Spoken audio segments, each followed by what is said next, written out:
రాజన్న సిరిసిల్ల జిల్లా ఇల్లంతకుంట మండలం గాలిపల్లి గ్రామంలో తొలి గ్రామ సభ నిర్వహించిన పాలకవర్గం. ఈ సభలో గ్రామ సర్పంచ్ బద్దం శేఖర్ రెడ్డి మాట్లాడుతూ డ్రైనేజీ నిర్మాణాలు, సీసీ రోడ్ల నిర్మాణాలు, వీధి దీపాలు, పారిశుద్ధ్యం వంటి కార్యక్రమాలు నిర్వహించాలని తీర్మానించారు. ఈ కార్యక్రమంలో గ్రామ పంచాయతీ సెక్రటరీ అనిల్, ఉప సర్పంచ్ శ్రీకాంత్ గౌడ్ మరియు వార్డు మెంబర్లు, చెస్ డైరెక్టర్ మల్లిగారి రవీందర్ రెడ్డి, గ్రామ ప్రజలు, పెద్దలు అధిక సంఖ్యలో పాల్గొన్నారు.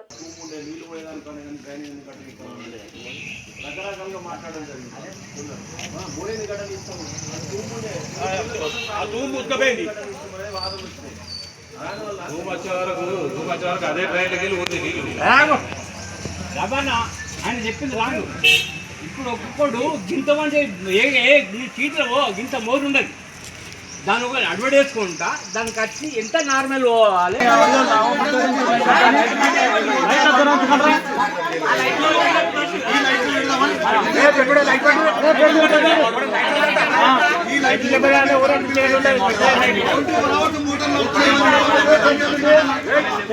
కదా